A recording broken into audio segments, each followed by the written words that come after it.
Olá, pessoal. Aqui quem está falando é o professor Simão. Tudo bem com vocês? Muito bom. Vamos então a mais uma aula de análise numérica para o método dos elementos finitos pela Engiflix, a sua Netflix de engenharia de projetos. Vamos lá. Bom, hoje nós vamos começar a estudar a representação lógica, né? Para as linhas de código, pseudocódigo, programas de computador, tá?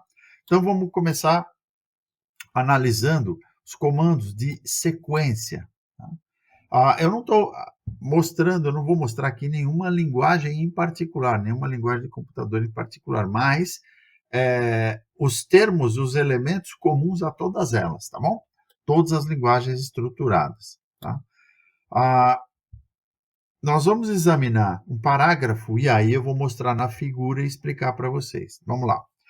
Uma estrutura sequencial expressa a ideia trivial de que, salvo indicação em contrário, o código deve ser executado instrução por instrução. Como na figura 1, que eu já vou mostrar para vocês, a estrutura pode ser expressa geralmente como um fluxograma ou como um pseudocódigo, que a gente já estudou na aula passada. Então, vamos dar uma olhada na figura 1 com calma. Aqui, ó. Essa é a figura 1. Tá? Então, veja, aqui nós temos a instrução 1, a instrução 2, a instrução 3, a instrução 4, tá? Na forma de diagrama de blocos, né? Diagrama de fluxo. E aqui na forma de pseudocódigo, tá? Instrução 1, instrução 2, instrução 3, instrução 4. Tá? Seria o quê? Dividir por 2, multiplicar por 3, calcular a taxa de não sei o que lá, esse tipo de coisa, ok? Então, o programa segue direto, tá? Esse é o caso mais simples, tá?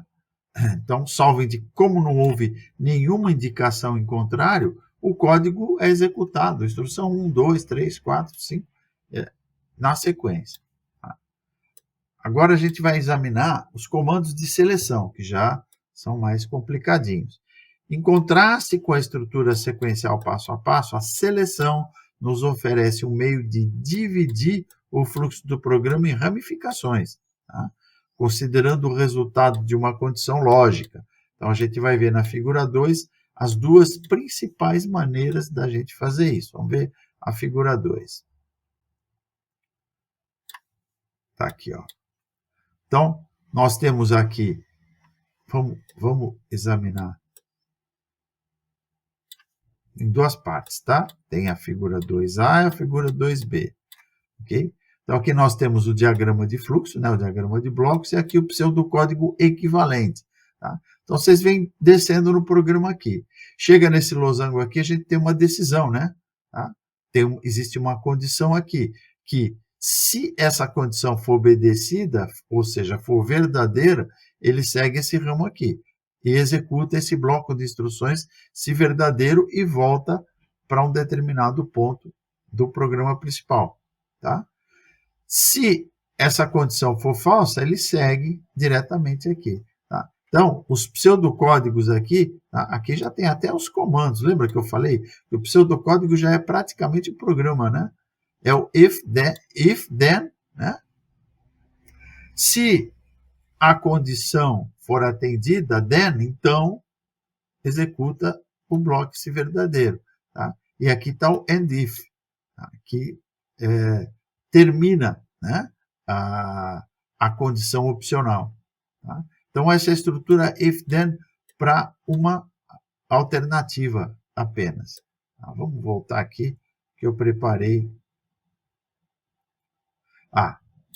A decisão diante de uma única alternativa, ou estrutura if-then, que a gente viu na figura 2A, nos permite o desvio no fluxo do programa se uma condição lógica for verdadeira.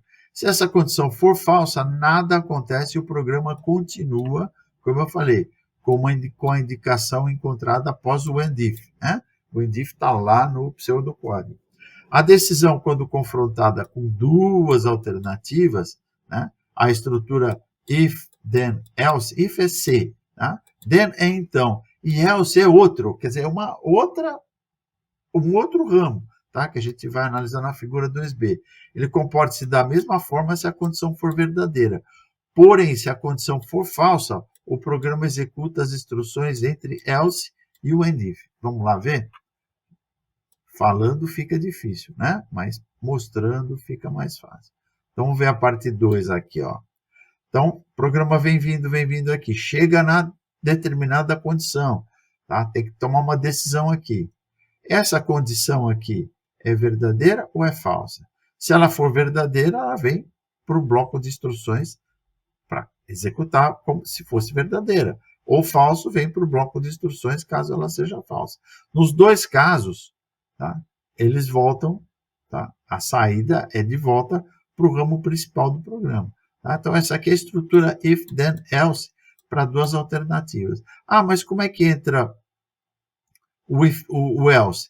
Então, vocês vão ter aqui, ó, pseudocódigo, se a condição then, né, then, tá? For verdadeira, bloco verdadeiro. Caso contrário, bloco falso. E aí termina o questionamento if, né? O se, é o end if, é fim do se, tá? Literalmente. Ok? Muito bom. Vamos continuar aqui. Embora as estruturas if then e if then else sejam suficientes para construir qualquer algoritmo numérico, duas outras variantes são também comumente usadas. Suponha que o else de um if then else contenha outro if then. Nesses casos, else e if podem ser combinados na estrutura if, then e else if, né? Seria uma terceira ramificação. Vamos ver a figura 3A. Agora a coisa apertou, né? Deixa eu passar uma divisão aqui, ó. Então, a estrutura com múltiplas alternativas, ó. If, then e else if. Tá vendo, ó? Você vai aninhando, ó. Tem vários pontos de decisão. Tá? Vem o programa por aqui. Se falso, vem para outra decisão. Se verdadeiro, executa aqui. Aqui, dentro da outra divisão. Ó, se verdadeiro, executa e sai. Né? Volta para o ramo principal. Ou então ele vem por uma série de decisões aninhadas aqui. Ó, tá? Tá lá. Se a condição then, bloco 1. Tá? Se não a condição 2, bloco 2. Se não a condição 3, o bloco 3. Se não a condição 4, bloco 4, até os end if. Ok? Esse é meio chatinho, né? É meio chatinho fazer um programa usando o if aí, tá? Nenhuma linguagem hoje em dia, né? Aliás, nem as antigas, né? Eram tão pobrezinhas que precisaria fazer tamanho alinhamento. Então, nós observamos da figura 3A que existe uma cadeia ou cascata de decisões. Na verdade, eu chamei de alinhamento, né? Em inglês é o nested, né? Tá? Decisões sucessivas que é um else if. Tá? Seguindo a cadeia para baixo, a primeira condição verdadeira causará uma ramificação para o seu bloco de código correspondente, seguida pela saída da estrutura. No final da cadeia de condições, se todas as condições forem falsas, um bloco else opcional pode também ser adicionado. Tá? Não se preocupem muito com esses aspectos teóricos das linhas de código, tá? do fluxograma do programa, porque eu vou dar uma série de exemplos numéricos práticos onde isso vai ficar mais claro. Tá? Bom, tem uma estrutura mais legal que vocês podem usar para esse monte de opções, que é a estrutura case. Né? É no caso de. No caso tal, no caso de A, faça isso. No caso seja B, faça aquilo. Caso determinada condição seja C, faça o outro, e assim por diante. Tá? Então, essa é uma variante desse tipo de tomada de decisão, que está na figura 3B. Em vez de testar condições individuais, as ramificações dependem do valor de uma única expressão de teste. Dependendo aí desse valor, serão apresentados diferentes blocos de código. Adicionalmente, caso a expressão não assuma nenhum dos valores esperados, um bloco opcional, né? Um case else, tá?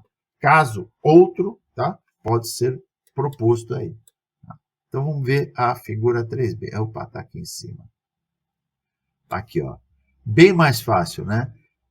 Vou representar todo esse alinhamento aqui usando o comando case, tá? Seleciona e desvia, olha. O programa vem vindo. Aqui tem uma expressão de prova, né? Ok? Ele vai comparar, ó. Se for o valor 1, ele vem para o bloco 1. Se for o valor 2, ele vem para o bloco 2. E assim por diante. Bloco 3, o outro, bloco 4. Tá? Se não atender nenhum, ele pula todas as decisões e segue o programa para cá. Tá? Então vejam que bacana aqui, ó. Com o Select Case, tá? Select Case, expressão de prova, né? Que é a condição. Case valor 1, bloco 1. Caso valor 2, bloco 2. Caso valor 3, bloco 3. Tá? Ou então vai para o bloco 4 e final da seleção. Tá? Final aí dos cases. Ok, turma? Então é isso aí, pessoal. Por enquanto é só. Na próxima aula a gente vai ver os comandos de repetição, tá? Que é um outro conjunto bastante importante aí. Tá? E depois a gente já vai começar a fazer exercícios aí com algoritmos numéricos. Curtam, comentem e compartilhem esse vídeo, tá? Comentem aí, digam o que vocês acham, compartilhem aí com seus grupos, tá? Para quê? Para que mais pessoas tenham acesso a esse curso de matemática básica. Inscrevam-se no canal e ativem aí o sininho das notificações para saber quando são postadas as novas aulas. Para participar desse curso, turma, juntamente com outros 11 programas de treinamento em projetos de engenharia, entre aí na descrição do vídeo e cliquem no link da Engeflix. O que é a Engeflix? É a sua Netflix da engenharia de projetos, tá? Que está na plataforma Hotmart. Cliquem também no link do grupo Projetista Raiz no WhatsApp, tá? Que está aí também na descrição, para se comunicarem com a produção da Engeflix e com seus colegas de curso. Tá bom, turma? Então é isso aí, pessoal. Por hoje é só e eu aguardo vocês na próxima aula. Até lá!